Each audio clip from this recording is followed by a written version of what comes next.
Hangout is live. Just double checking. Does YouTube think it's live? YouTube thinks it's live. Yay. Okay, go away, YouTube. I cannot podcast without coffee. I'm sorry. Oh yeah, the new job and all that. I bet. Oh my god, yeah. I'm going up to demo a new machine. It's got the coolest names. It actually has a decloaking chamber. It's legit. Nice. I want this machine so I can have a repair call and actually say the decloaking chamber's out. Yeah, it'd be like, we need you to repair our cloaking device, if you will. And one of the reagents is called Vulcan Fast Red. And another one is Betazoid Blue. Yeah, I'm very excited about this trip. I'm already sold on the machine. I just got to convince the university we need it. Yeah. It's like, you don't understand. It's Star Trek-y. We must have it. It's like, you kidding me? These guys are on board, man. As long as it works, I'm good. Nice. Okay. So let's go ahead and get going, and then we can get out of here quick. Sounds good, guys. All right. 3, 2, 1. Hello, and welcome to The Good, the Bored, and the Ugly.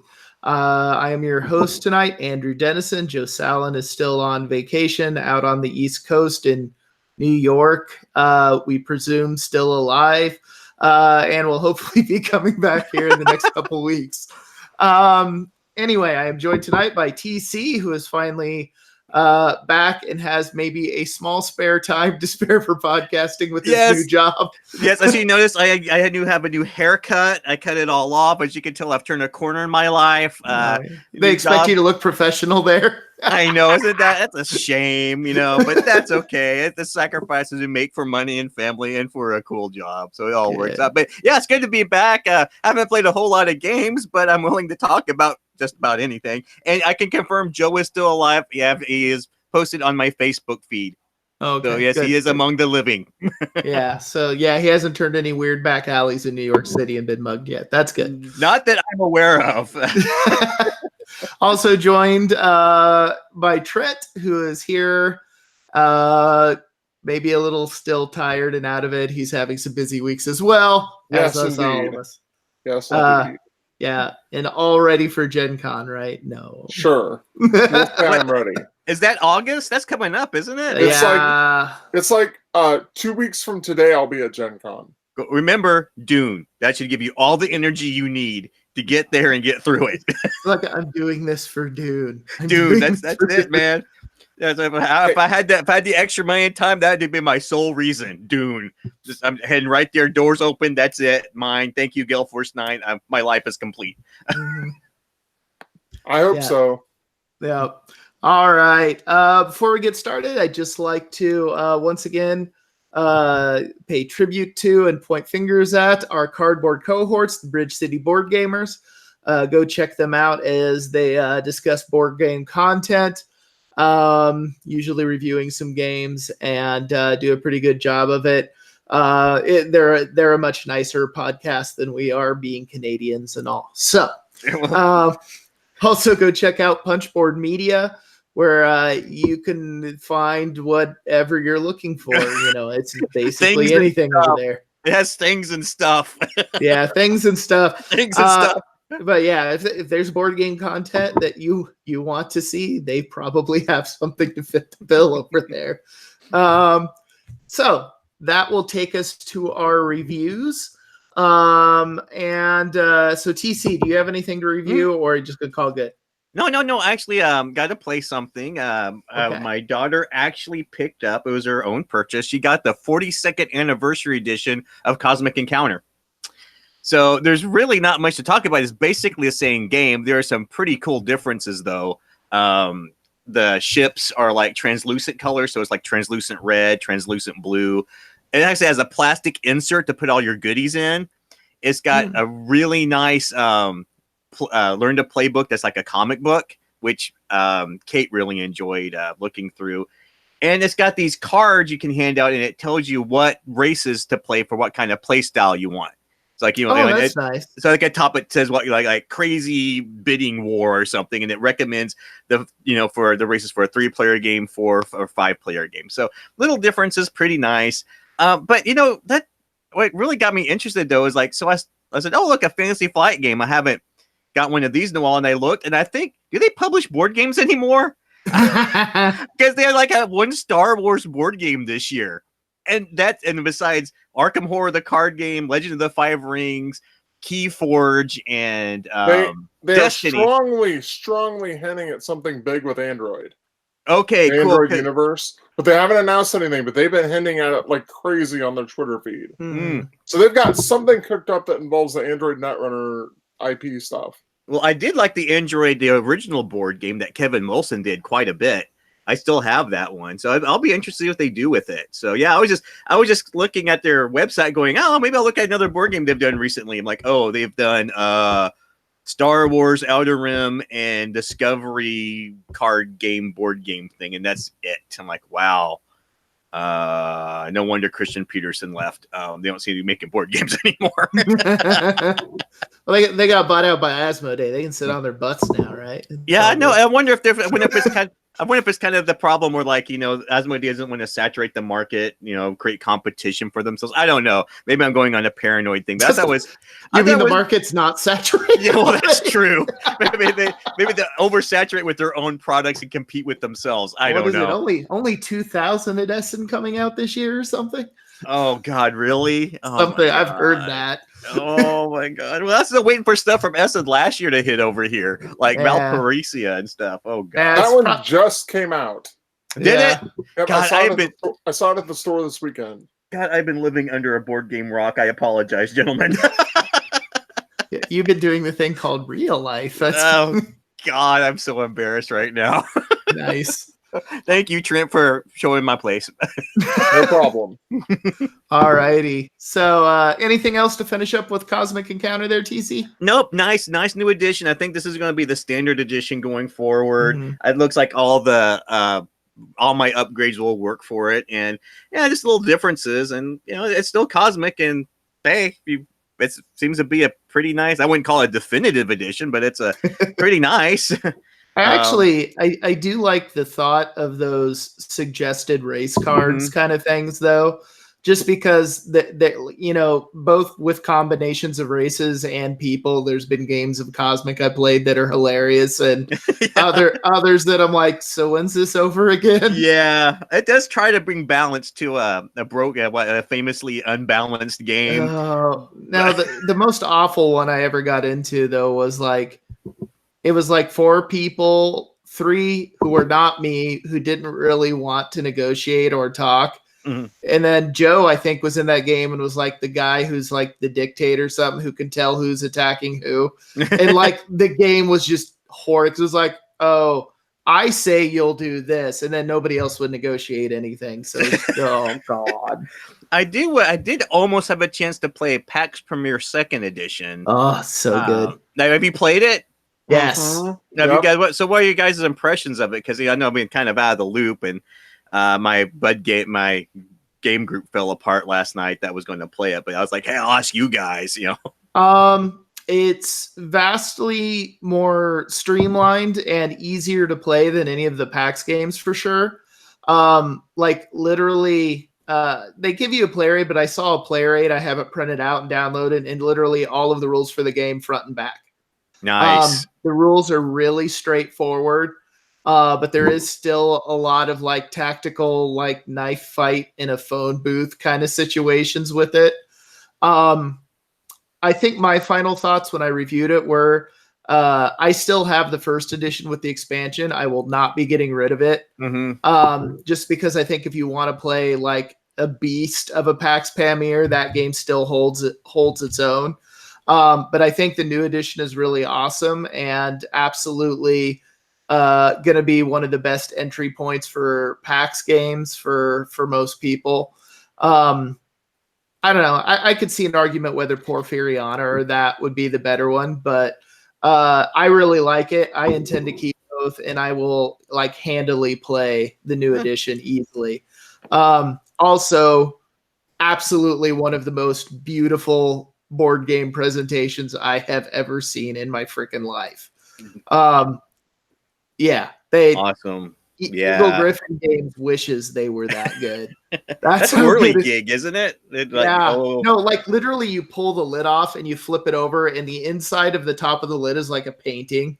Wow. It's crazy. Yeah. But no, very good game. I'm my wheels are still turning on it. So yeah, I'm thinking here in the near future, I'm just going to be playing Dune and co-whirly games exclusively. That's kind of where my itch is going right now. Yeah.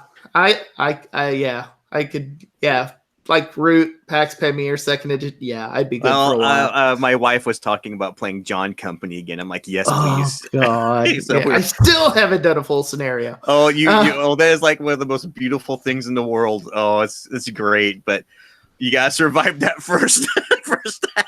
Yeah, it's never happened yet. No. Anyway. We'll call that my review. Okay, Trent, you're up. Sweet, awesome. Because we were gonna end up kind of doing the same game anyway. So, Trent, I will let you throw out your 2 cents, and I'll add a few things after you're done. Okay, I guess Andy and I were collectively going to review the game Lowenhertz. I think I'm pronouncing that right. Yes, from what I've heard. Lowenhertz. From what you've heard. Okay, Lowenhertz is older. I would describe it as an old school Euro. It was published first time in 1997. It's designed by Klaus Tuber. It's currently massively out of print. There was a revised version of it, a re-implementation, if you will, called Domain, and that's also apparently out of print. But I think that given what I've read the rules for Domain and played Lowenhertz, and I think Lowenhertz is the better game. So basically, the way Lowenhertz works is you are one of how many? It's up to 4 players. So you're one of 4 players. I think this game would be a best at 4. I can't really think it would be nearly as fun at 2 or 3. There's special rules for it, but whenever there's special rules, I'm kind of like, nah. Yeah, this one feels like it was pretty much designed for 4 players, period. It says 2 to 4 on the box, but it's really a 4-player game. So in this game, you're one of 4 feuding factions in medieval times. And the board is a representation of a space of land in Europe, and you're one of 4 feudal factions trying to take over most of this land. And the way the game starts off is you essentially have a small number of pieces on the board that are set very early. In the default game, you're set up with a castle or 3 castles, 3 with a knight next to each castle, and one of those is already boarded by fences. So in the game, what you can do is there's a card that flips up each round, and it has 3 options on it of things you can do. One of them is expand your empire by 1 space, or add a knight to your empire, or get some fences to add anywhere you want on the board, or get a special power card. They're called political cards, or simply get money. And I'll explain what money is in just a second. So say it's my turn and I flip over a card and the card has 3 options on it. And then I have 3 cards in my hand numbered 1, 2, or 3. I choose one and I lay it down on the table. This means I want to do the second option on the card if I lay down a 2. Then the player to my left chooses one of them and he lays down the card that he wants. So 1, 2, or 3. And the 3rd player does it and the 4th player does it. Now what you'll obviously recognize here is that it's a guarantee in a 4-player game that at least 2 of the players will have named the same number. Okay? Players who are the only person to have put down a particular number just get to do that action, no problems. It's their action. If 2 players lay down the same number, they have to negotiate some resolution to that. They have to sit there and be like, well, I'll give you $4 if you let me do it. Or no, I'll give you $5 if you let me do it. Or something like that. You have to negotiate some sort of resolution. But it has to be money. Like you can't trade anything or anything. Yeah, it has to be money. It has to be involved with money. And you can secondarily make some sort of non-binding arrangements on the board if you want, but they're non-binding. However, if you can't come to an agreement, then you just have to blind bid for it. Okay? So you just take some number of the money cards in your hand and you blind bid, and whoever turns over the most, they pay it to the bank and they get to do the action. The other guy gets to keep his money. If you bid the same amount, you put the money back in your hand and you bid again. If the second time no one wins, neither one of you get to take the action. Okay. So the way you score points in this is basically by expanding your empire. The bigger your empire gets, every time you expand it by a square, you get a point. You can only invade other players' space that they fenced off if you have more knights in your area than they have in theirs. So that's the advantage of adding knights to the board. It'll also ensure that they can't invade yours because you have more knights. And the political cards do all kinds of stuff. Some of them just represent a large sum of money, like up to even as high as 15 on a single card. That's actually a lot of money in this game. And they also sometimes give you victory points. They sometimes give you weird effects like forcing you to be in a temporary alliance with another player. I played that to really good effect when we were playing on Sunday. I forced a player to be in alliance with me. It was pretty obviously looking to take a bunch of my territory. And that's all you do. You keep going through the deck, and then one of the last 5 cards in the deck is this is the end of the game card. When that flips, the game's over. And everybody counts. Basically, you look at the victory point track. People have been earning victory points slowly by taking land throughout the game. And you also lose points if someone takes land from you. So if someone takes a spot from you, you lose a point. But if it has a village on it, you lose 5 points. And that's the entire game. You score some in-game points with the victory point cards you have in your hand, and that's it. Game over. Winner's the one with the most. It has nonstop little negotiations throughout. It's very, very confrontational, but it's very rules light. I really liked it. I would love to see a really nice, high-quality reprint of this. The components are what you'd expect from a late 90s Euro, which is relatively thin cardboard that's slightly warped. I'm very familiar with the type of materials that are in that. It would be considered a pretty low quality component game today compared to a lot of the components that you expect from a game. I would love to see Lowenherz, not Domain, Lowenherz reprinted with the component quality of today. Just get a nice reprint from somebody on Kickstarter or whatever needs to be done. Domain is basically Lowenherz with the negotiation taken out of it. And that takes away a lot of the fun of it, in my opinion. I think a lot of the fun is in that negotiation bit, where you're sitting there like, I'll give you $4 if you let me do it. That type of stuff. That's the fun. And that happens literally every round if you play this in 4 players. It's probably 20, 25 negotiations in the game like that. And it's a really solid old school Euro. It's one of those like nice and tight rules, doesn't overstay its welcome, lots of player interaction. That's what you get with Lowenherz, and I highly recommend it. Yeah, I remember this one now. This is from the guy who designed Catan, right? Yep. Yeah, and so I remember people playing Catan going, oh, Catan's a fun game. Let's forget this other game this guy did. And it really polarized a lot of people. I definitely remember that. And I was like, oh, this is a little bit more confrontational than the game you were playing, weren't you? Yeah, so yeah. It took me up, but it's Domain with an E. I'm like, oh, that's right. This is the other Catan game that the Catan designer did that not a lot of people like. Yeah, the issue with Domain is really, as Trent said, the negotiation and potential for auction is really the spice that makes this game sing. Because in Domain, it's just like you can sell cards for money and there's no auctioning. It's like, oh, I got money, I'm going to buy this action, and nobody can really stop you or change what you're doing. So we'll put it this way: Lowenherz, I would play at the drop of a hat. Domain, I would probably be looking for like literally anything else to play at the game night, because it's too light and not enough interesting decisions going on. I really liked Lowenherz, especially like when it comes to the negotiation versus the auction, because if it's a negotiation, then I'm giving money to you that you can then come back and use against me later. But if we auction and you lose and I win, that money just goes out of the game. Whoa. And so it's like, do I want to lose the money or do I want to give it to them? However, if I'm going to lose it, I'm probably going to have to spend more in the auction than it would take to just give to him to get the action, and, blah, blah, blah, blah, blah.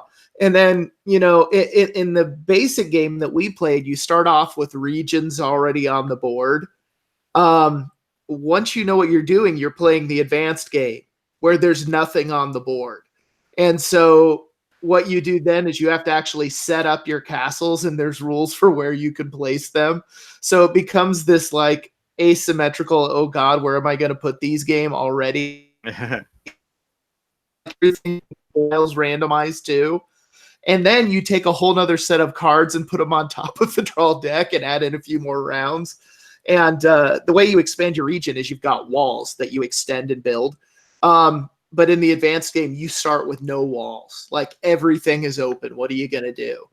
I really hope we could get to that point with that game because that would be just bananas. That would be insane. But yeah, no, Lowen Hertz, God, that game.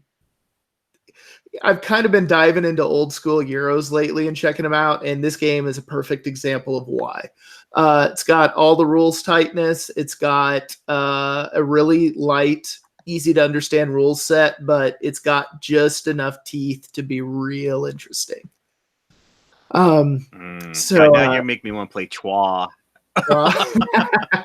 Yeah. It's an old school Euro. God, that would play some old school Euros, man. Yeah. Well, no, like seriously, like, and it's weird though, because I think in the early days, if I'd played this before Catan, I'd probably been like, oh, Catan, let's play that. Now it's like, do you want to play Lowenherz or Catan? I'd like throw Catan off the table and like put Lowenherz out because it's, oh God, it's so good. Yeah, it would be great if this could get a reprint and it's just got that old 90s Euro look. Everything's perfectly functionable. It's just, doesn't cost like $120. So you have 3D painted miniatures and everything. So, but anyway, no, it's a great game. I think you can still find secondhand copies of it pretty cheaply on the secondary market. They're going to be dinged up and whatnot, but I'm not a collector. It's the copy I have, the box is all beat up, but I'm like, whatever, it plays just fine. So, yeah. All right. Anyway, so that's Lowenherz. And next, we're going to dive now into our topic, which is far less fun and lighthearted, but I think something that kind of needs to be talked about within board game media. So the topic is, as I defined it, problems in content creation. And what I kind of mean by that is I've seen, particularly on social media, as well as hearing this through other venues and different things, some issues when it comes to producing content, and particularly as this content relates to intellectual property. Where there's things like just the kind of things I've heard about, obviously, plagiarism, also copying of technique, copying of style, flat out using other people's materials, and also quoting without crediting. So let me kind of point out what I mean by each one of those, and then we'll kind of talk about them and what we're seeing about that, or what's issues related to that. So first of all, plagiarism is easy. That's just, you're copying somebody else's work and claiming it as your own. Usually this takes the form of written material and such. Then we also have copying of technique or copying of style. The thing I think of on this that came to mind for me when I was thinking about it was, as board game content creation got more popular and other people started doing it, I saw a lot of people try to mimic the style of Shut Up and Sit Down. If that makes sense. I don't know if you guys saw any of that, but there was a lot of people that were trying to be whimsical and funny and do that because they had gotten such a big audience doing that. Also, I have seen quoting without crediting. So this would be like, someone says something great about a game and someone else is like, you could say this game's like blah, blah, blah, blah, blah. And you're just taking that quote, without doing that. I try to avoid that one particularly. So, for example, I watch a lot of heavy cardboard or other things like that. There's been times in the past they'll be like, oh, well, over at heavy cardboard they said this, or on Shut Up and Sit Down they said that, instead of like basically taking those things and saying, those are my thoughts on it. Anyway, so I wanted to bring this up because I've seen a lot more and more of this going on, or maybe just more and more people are noticing it. So I guess to start off with, why is this kind of behavior? Why would this be an issue? Like, why is it something we should be pulling to the light? Do you guys think? Well, I don't know. Maybe it's because we have such a saturation of board game media. I mean, like everybody and their dog seems to be having a podcast or a video reviews or something. Right. And it's one thing to plagiarize, to take word for word something and just copy and paste it and say it's your own. All right, we saw that go down a few weeks ago, right? It was fairly blatant. I'm not going to name names or point fingers, but you know, and I saw this. I was thinking about this on my drive home. And when somebody pulls something like that, since I've worked in the science field so long, I think you can probably back me up on this a little, Andy, being a teacher, is that once you pull something like that academically, you lose credibility. You lose your credentials, basically. Yeah. If you're a doctor and you basically plagiarize someone's work and you publish it in a paper and it gets published, there is all kinds of bad stuff that can happen peer-wise when that gets caught. And it will get caught because you have peer review and everything like that. And so how do you fix something like that in a board game media? I don't know. I've really been thinking about that. It's one thing to copy someone's style. You can be inspired and want to spin off and do your own things. That's fine. But flat out copying something and say it's your own, you're going to, I think you're just going to, I think the biggest fall, I was not even talking to Chris about this, is that you lose your credibility. Once that goes down, it's it. You've just lost it in a community as small and tight knit as this. It's rough. But how to prevent it? That's a really good question. And I just think it comes down to, to just reading, just being aware of what's out there, looking at it and bringing it to light. I don't know. You can't take it to like a board and say this happened. You can't take it to in my profession, I'm part of the American Society of Certified Pathologists. You can't take it to something like that and say, this guy messed up. Look at this thing. And you can revoke his certification, please. But yeah, I don't know. What do you think, Trent? Call it out when you see it. That's all everybody can do. Yeah. You see it, be like, yo, this is happening. Yeah. That's what Carissa's suggestion was like, you've got to shout it. You got to yell it. You got to bring it to other people's attention. And you just got to go. She's writing her own books right now. And, in that field, just self-publishing, it's kind of a dog eat dog world where people, you're either writing romance novels or you're not making money, Yeah, they'll just call it out. Just yell and keep yelling, man. Right. And I think, kind of going to the copying of style thing, if you're talking about, and Trent, I saw you nod about, the number of people that tried to mimic shut up and sit down style because they saw how well it was working for them. I think when people do that, I think they're going to quickly they're just not going to go anywhere. And basically for this reason. So at one point, my daughter wanted to start a YouTube channel, which we didn't let her do, but that was for various other reasons. But she's like, well, here's my idea. And it's basically like, I want to copy these YouTubers who I think are funny. And, my response was immediately, why would they watch you over them? Like, you're nobody at this point. They have a huge audience. Like, why? You're not going to get anywhere with that. They're just going to look and go, oh, it's another copycat. Boom, done. You're just, you're not going to get anywhere by copying what somebody else is doing. If you look at the channels that have been highly successful, besides just doing marketing, it's because they got to something first. Generally speaking, right? It's like they were the first ones to do this, or, the first ones to do that, or, whatever. Unless you can do it better than they can. But, usually that's not the case. I think I've found. But yeah. So like, what about quoting without crediting, or even further, like quoting someone without their permission? Do you think that's like an okay thing to do? Oh God, I don't mind the quoting without permission. I really don't mind the quoting without permission. The quoting Mhm. without credit is plagiarism. That Yeah, is what so it is. yeah, I was about to say, it's been indoctrinated into me and year, just with Cursa being a writer and me doing sciencey stuff. That every time if you quote someone, you credit them in Right. footnotes. It's just a no brainer because it covers your rear end in so many things. It's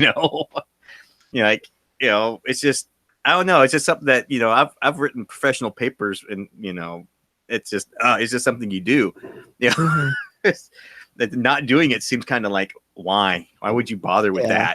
that? Why would you take the risk? And it also speaks to your own professionalism. Mhm. Whether you take the time to actually put something out, make sure it's right. Now give it the proper contents, give the people the credit, and go with it. It's professional courtesy that goes a long way, especially in this Mhm. industry. Professional courtesy will open a lot of doors, whereas doing it the other way will shut them very, very, very quickly. Yeah, I mean, as much as we like to talk about the hobby growing, it's like still a pretty small community, and I think this kind of actually plays into the problem that some people have of like calling it out. Because I think honestly, there's a real fear among people who are being plagiarized or being intellectual property stolen, whatever.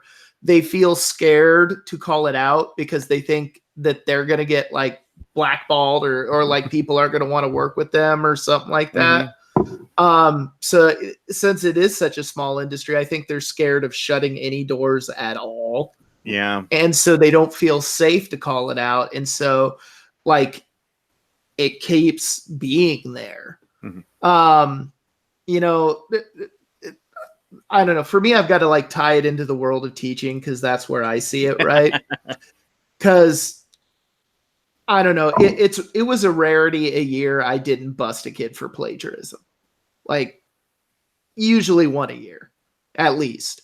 And the thing was, like, it's plagiarism, and yes, it's not a professional document or whatever, but it's like in my mind, it's never treated seriously at the school level. Um, and so the consequences are generally pretty small, even in within middle school. And yeah, you can argue they should be their kids, right? Whatever. I don't fully agree with that in this case, but the consequences were pretty small. Yeah, most of the time when I was teaching, it was like you get a 0 on the assignment. Um, However, usually the kids who would plagiarize are not really concerned about it getting a 0 on assignment in the first place, so that didn't really punish them. However, even now, there's like this big movement in education to decouple behavior and learning. And so, like, I've had people blatantly tell me that if a kid plagiarizes an assignment in your class, you cannot give them a 0. You have to allow them to redo the assignment. You can only punish the behavior. And I'm like, I get what you're saying there, but if the consequence is so small and a kid's even thinking about it, why wouldn't they just go ahead and do it? The benefit is I get a good grade. The offset is, oh, I get a half-hour detention. Who cares? I can either get grounded for an F by my parents for 2 weeks or get a half-hour detention. No one cares. Mm-hmm. Well, which is a kid going to choose? Well, coming back at the board gaming. Here's the danger in just copying something without actually doing the research. I love Mark Herman games, right? I love GMT games, right? I love them. And when me and Carissa really started getting into Churchill, out of the blue, Mark Herman contacted me, right? I was like, holy crap, Mark Herman. Oh, this is great. And I got to sit down before and just talk to him, right? And if I had just copied and pasted someone else's review of that game without playing it, and I'm actually talking to the designer, Mark would have probably called me out fairly quickly, being, "You haven't played this." Wait, Mhm. but you wrote this review. How did you write this review? That's a very dangerous position to be in, to like do something like that and then have something like that happen. I mean, I would be like, oh my God, Mark Kerman's talking to me. I haven't played this game, but I've like put this thing review up and haven't even touched it, man. And he's asked me all these questions about the game. He's going to call me out in about 2 seconds, and he should. That's the danger of that kind of stuff. You never know. If you get a big enough audience, and Volk, I'm like, oh, I love coin, and I write a whole bunch of coin articles I didn't really write, and Volko says, oh, you're promoting my game, this is great, let's talk about it. And I'm like, it's got wooden pieces and a board. Right?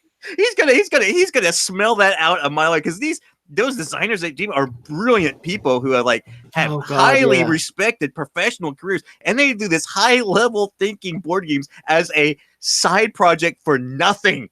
Just because they just want their game out. I mean, Volko teaches these games at like military schools, for God's sake, okay? He makes things for the CIA. You think this guy can smell BS a mile away? I have a news for you. He's going to be able to hone in on that like a heat-seeking missile. Right. So you gotta put yourself in a situation where you get you're doing this stuff, you're getting popular, you're copying reviews, and then all of a sudden you're going to a position where like, I wrote the. I've never played the game. What? It's gonna collapse on you, man. It's bound to.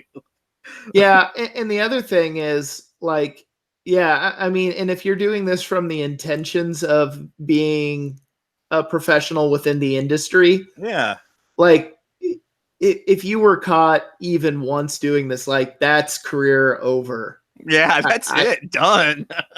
But here's the question, because I've seen people bring this up. Should it be career over, or should they be forgiven? I don't know. That's the tricky. Yeah. That really depends on the individual, I think. Mm-hmm. I mean, you can't make that kind of blanket statement for everyone. I mean, it's going to be up to you personally, whether what type of person you are, and maybe the belief systems you hold, whether you want to forgive the person or not. I mean, and maybe how egregious it was. And it also depends to me a lot how that person handles it when it's found out. Yeah, that's true too. So it's that's I think for me that's too much of a blanket statement. I think it probably really comes down to the individual, and it's up to what you want to do, because I'm not going to tell anybody to forgive anyone or not forgive them. That's not my place. It's like, do whatever you feel you can live with and go on. Right. Yeah. The one thing I think that would make a big difference for me and how I view it, and this is more talking about from my personal experience from teaching in plagiarism, but I think it would probably hold true in any situation where I caught someone doing plagiarism, is if they're like, okay, I made a mistake, to me, I'm like, whoa, back it up. Plagiarism was not a mistake. You willfully and intelligently and knowingly did this. The mistake was having that thought in the first place, but it wasn't like oops, I dropped it because my hands were slick. It's like there was some thought process that went into you doing it. And so, if I've had people, kids are like, well, I made one little mistake. No, you didn't make one little mistake here. This was an act that took thought and planning and work. So if they come off like it's no big deal, then I am not too forgiving of it. If they're truly like explain maybe like, okay, it was a horrible idea, I did it, like I think at some point, like the person who does it, you kind of owe it to apologize to the people you wronged. If you're like, okay, I took this person's stuff without permission, I'm truly sorry. There has to be some repercussion to that. Now, as to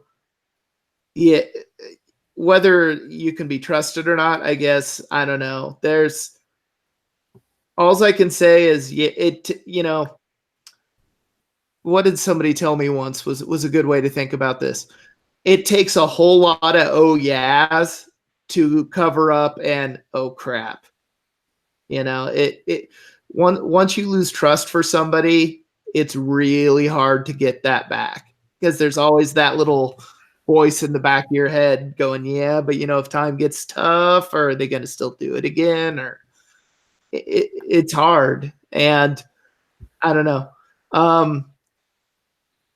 The one thing I guess I think about is, I think a lot of people get in these situations.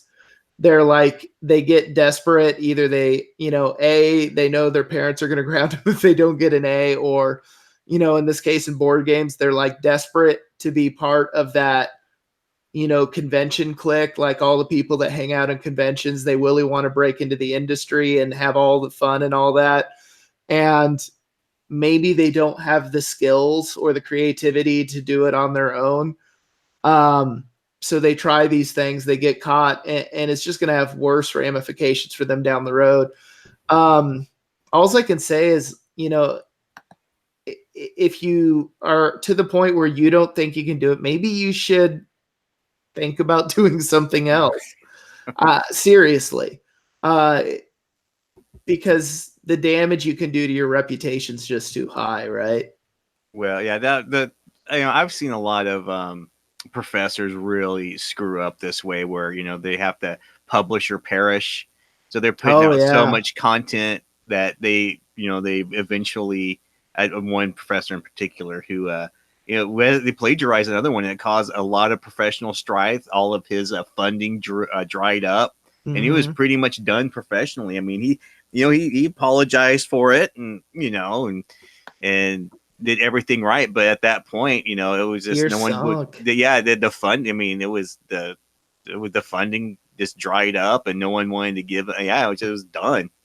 Just done, and someone else took his position. I mean, that's cruel, but that's the way things work. So, I mean, I hear you about board gaming wanting to prestige and stuff, but fortunately, I know for the three of us here, that's very low on our radar. I like going to conventions and remaining anonymous myself.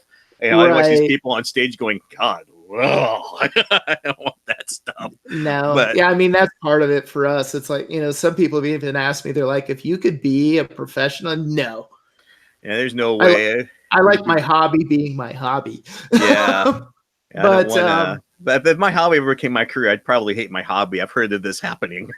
No, then you need a new hobby. Like most people I know who have made board games their career now, they went from like talking about nothing about board games on Twitter to like talking about nothing but some other thing they're doing. Yeah, like I saw this movie. It was great. I just want to talk about something else, please. Yes. Yeah. But yeah, I think it's, I don't know. I guess my final thoughts on it, or thinking about it, is, it is wrong. You are stealing from somebody, particularly with plagiarism. I mean, other things are a little more gray. But, be yourself and do your own work, and you don't be that person, because you really don't want to get caught doing these things. Like, it's just awful, and the benefits never in the long run outweigh the cost. It's never going to turn out as well as you think it is in your head. And usually the people that do that think, oh, I'm never going to get caught for it. You will eventually. Eventually you will. Eventually. In the long term, it's never going to pay off. It's not a thing that should be done. And I think it should be called out more. And I think a lot of times it isn't, because, like I said, if, either fear, or people are scared, or they don't want the backlash. And that's their choice. I'm not going to tell people how they have to handle it. But I think we need to call it out more when we see it. One final thought related to this, I guess, I don't know if this falls under this umbrella, or it's a whole nother can of worms to get into, but I've seen a lot of this, particularly with, not necessarily in the board game hobby, but I have heard it occurs there. Working for exposure, like basically browbeating people into doing your artwork and stuff for you for no money. Does that really fall in here? Or should we save that for another day? That sounds kind of wrong. I It don't know what happens kind of a lot. colossal D-bag you have to be to pressure someone to work for you for free. I mean, Oh, I wouldn't do that Jesus. for anyone. I mean, sorry. There's like the Twitter account for exposure that are artists sharing their stories. Yeah. Yeah. If you go read that thing, you'll lose faith in humanity real fast. There's a lot of things you can read that'll make you lose your faith in humanity. Oh, God, it's horrible. I don't think I need to add any more to that, Andy. Yeah, for sure. So yeah, let's go ahead and, any final thoughts? I guess mine are, don't be that person. Yeah. Just if you have to plagiarize or steal another technique or style to do it, find something else to do that meets your talents better. And you're probably going to enjoy yourself a whole lot more in the end anyway. My final thoughts are: it's always so much more fun to put your own foot in your mouth than someone else's. Trust me, I have been doing podcasting and conventions. I have launched my foot so far in my mouth, I've launched it out the back of my head, and it's been pretty spectacular. And I take all the responsibility and blame for it. But yeah, it's always easier when it's your own foot. Trust me, it's always easier when it's your own foot. For sure. Trent, any final thoughts? Not really. Same thoughts. I mean, just there's no point in using someone else's voice. It's not going to ever get you anywhere, and all it's going to do is backfire on you. Yep. Absolutely agreed. And hopefully this is, something that as the hobby continues to grow, that people check. And I think the one thing, to be aware of is the board game industry is growing very quickly. There's not necessarily a huge established tradition or expectations on a lot of things yet. And, the one thing I would be worried about is, if you don't call it out and people don't pay attention to it and it doesn't get stamped down, then it almost gets encouraged. Like I said, if the consequences are small, then people will take the risk. So I think, as a community, particularly for people who are, bigger fish than us, who people may plagiarize more, you got to keep an eye on it, and people need to know what they need to know so that they can make their choices, I guess. It's just, hopefully this is a thing that becomes a smaller problem rather than a bigger problem. So let's go ahead now and take it into our hype section. All right. I'm ready for this one. All right. So we'll start off with Trent, and then we'll go to TC, and I'll finish out. I just want to hype Ground Floor 2nd Edition, which was published late last year or early this year. I'm not sure which, by Spielworks. I had the chance to I played the 1st edition in the past, and it felt to me like a game I would fall in love with if it had a 2nd edition. And now that the 2nd edition is out, I really look forward to playing it. Nice. Do you have a copy of it yet, or? Yes, I do. I Okay. just haven't gotten it to the table yet. Oh, add that to the list of your games I want to try. Got it. All right, TC, what do you got for us? Okay, this is a company spotlight, believe it or not. I was actually checking my Facebook feed a few weeks ago, and Gale Force 9 actually hired a community team. And they are actually on the ball with a few things. And the Doctor Who expansions finally came out, which means hopefully my Star Trek Ascendancy expansions are on the way.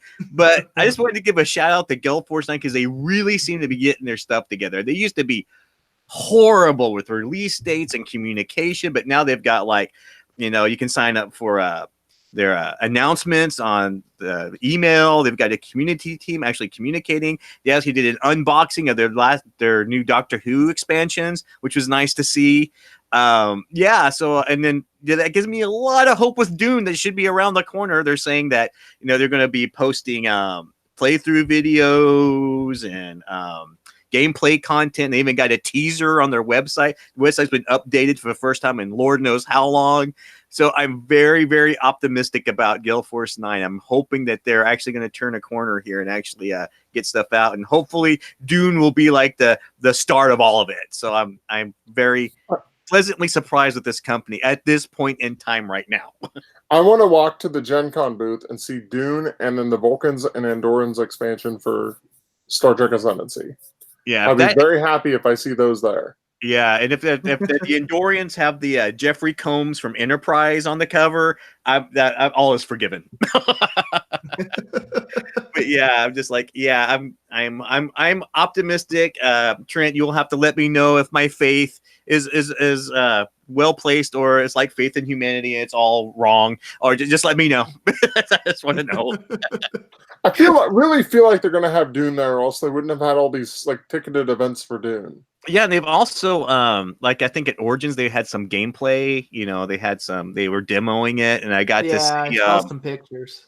Yeah, I saw like at least for the Fremen, like the advanced. You know, they had the sheet of the faction, and it looks like they're going to be incorporating some of the advanced rules and stuff. So I'm pretty stoked. I'm like, and I love that. I've seen the box cover. I've seen the artwork. It looks phenomenal, and it has a decent price point at $50. That's pretty amazing. Like, I have a feeling, from what I've heard, I don't think I mentioned this last week, but you weren't on. I've heard from a couple people that they have some of the fans that they've basically been getting rights to some of the fan stuff that they made, and they're gonna have hopes for an expansion for Dune. Yeah. I think I saw that they actually had the trader cards from Rex into the base game of Dune. I think I saw that where there's I don't know what they're doing, but I hope to find out on August 1st. Oh, in a few weeks, man. I swear to God, I'm gonna like fly down and play this freaking game with you. I've been waiting so long for Dune. Oh, I'm just gonna be Dune. And you guys are gonna be like, can you talk about something else? I'm like, no, that's not gonna happen. Yeah, we just need to make sure Joe's back so we make him play in the same game with all of us, right? Yeah, be like, you're the Benny Gesserit. I don't want to be the Benny. Yes, you're the Benny Gesserit. So your first act, Joe, is to guess who's going to win on what turn. Yeah, there you go. Go for it. It's broken. Yep. Welcome to Dune. All right. So we'll go ahead and finish out with my hype. So I'm going to hype. I just saw this a few days ago. But a game designer who I'm quickly becoming a fan of, Jordan Draper, with Jordan Draper Games, he has announced that pretty soon coming to Kickstarter will be the new definitive edition for import export. Whoa. So this was his game that was kind of a cross between Glory to Rome and Container. Mm-hmm. So the new edition will come with, he says, all new artwork, metal containers. And apparently there will be 5 box colors, and each box will include a random flag sticker from one of the backers. Got trees in the packet. Just, I don't know. And I think the cards he said were going to be bridge size instead of poker size. So I don't know my card size. Does that mean they're bigger or smaller? I'm honestly not sure. I'm not either. Anyway, the artwork. Yeah, it's cards. They're supposed to be, though, he's redoing some of the iconography and artwork to make things better looking and more clear. So that's really cool.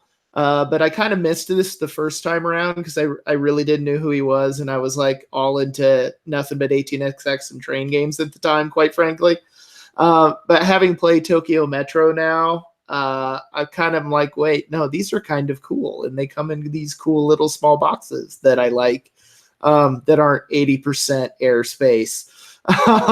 Yeah, I had the copy of the original edition, and mine is chock full. It like. Mm-hmm. You put the lid on, and that's all you got room for. That's it. Yeah, and I know if you've looked at his other games, like I honestly like want to know if his goal in life is to see at what point Panda Games are just like, no, we can't do that. No, you cannot. It's like every time you look at one of his games, you're like, really? He got something to say? Yeah, I'll do those components. Yeah, they're insane. Like somebody posted a picture of like a breakfast cereal, and they're like, I can't tell whether this is a bowl of cereal or a component in one of Jordan Draper's new games. And I think I responded with, do they have to be mutually exclusive? But yeah, apparently this game is really good at breaking brains, and so that sounds awesome. It is. It's pretty good. I like it. Yeah.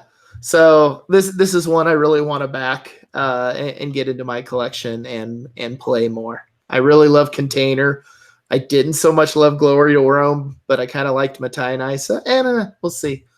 All right, so that's Import Export will be coming to Kickstarter. I'm not exactly sure when, but he did say soon. So, I would think anywhere from tomorrow to 3 or 4 months from now. So, somewhere in that time frame.